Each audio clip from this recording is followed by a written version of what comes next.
बोलिए गुरु जम्बेश्वर भगवान की जय। शब्द 60।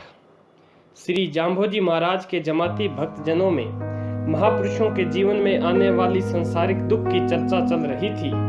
भक्तजनों ने जब गुरु महाराज से इस संबंध में जानना चाहा, तब श्री जम्बेश्वर भगवान ने त्रेता युग में राम अवतार के समय राम पर पड़ने वाले दुख का उदाहरण देते हुए समझाया कि संसार में दुख है और अवतारी पुरुष भी जब मनोवोचित होकर व्यवहार करते हैं तब उन्हें भी दुख में व्यथित होते हुए देखा गया है।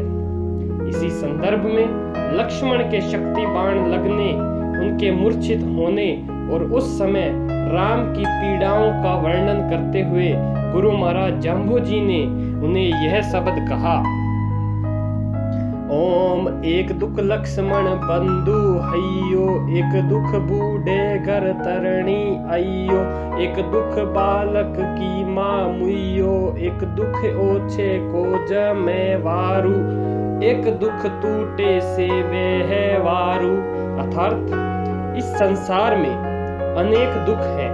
अपने प्रियजन के वियोग की पीड़ा कितनी दुखदायी है, इसका एक उदाहरण राम रावण युद्ध के समय लक्ष्मण के मूर्छित होने पर राम के हृदय में पीड़ा का है। कई बार संयोग एवं अनचाहत का मिलन भी कितना दुखदायी हो सकता है। इसकी अनुभूति एक बूढ़े अशक्त पुरुष से विवाहित नवयौवना तरुण स्त्री की हो सकती है। परवशता एवं विवशता का दुख कितना घनीभूत होता है, इसका अनुमान उस नवजात शिशु की तड़फन से लगाया जा सकता है जिसकी मां मर गई हो। वह शिशु न तो कुछ बोल सकता है न समझ सकता है, केवल रो सकता है।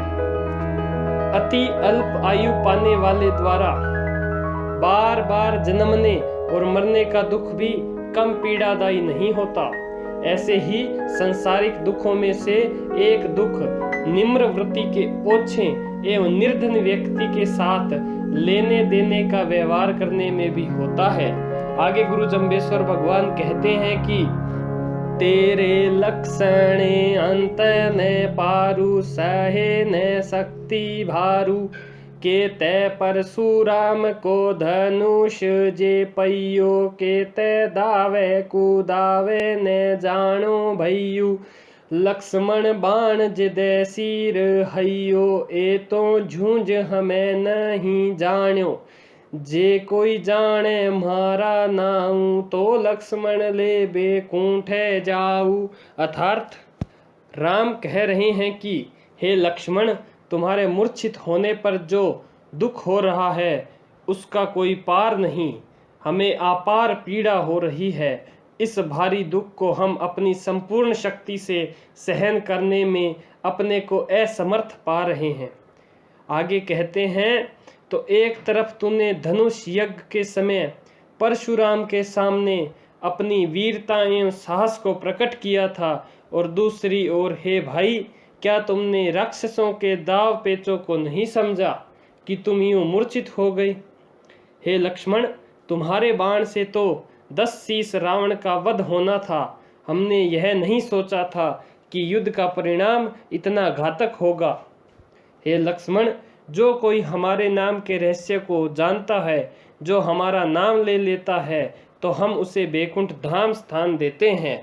आगे गुरु जम्बेश्वर भगवान कहते हैं कि तो बीन उभा ये है प्रहदानो, तो बीन सुनो त्रिभुवन थानो, का हुआ जे लंका लइयो, का हुआ जे रावण हइयो, का हुआ जे सीता आइयो, कहाँ करूं गुणवंता भइयो, खड़ के साटे हीरा गइयो। ओम गुरु जम्बेश्वराय नमः।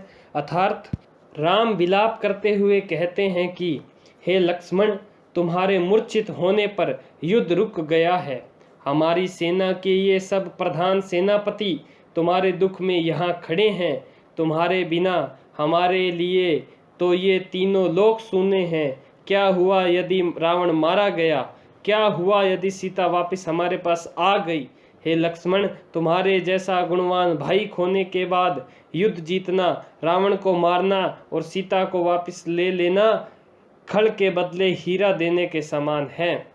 अर्थात लक्ष्मण के बिना राम के लिए युद्ध जीतना, रावण को मारना और सीता को लौटाना, ये सब उपलब्धियां व्यर्थ होगी। भाई तो भाई ही होता है, उसकी किसी से क्या बराबरी। भाई के वियोग का दुख सिर्फ भाई ही समझ सकता है। बोलिए गुरु जम्बेश्वर भगवान की जय।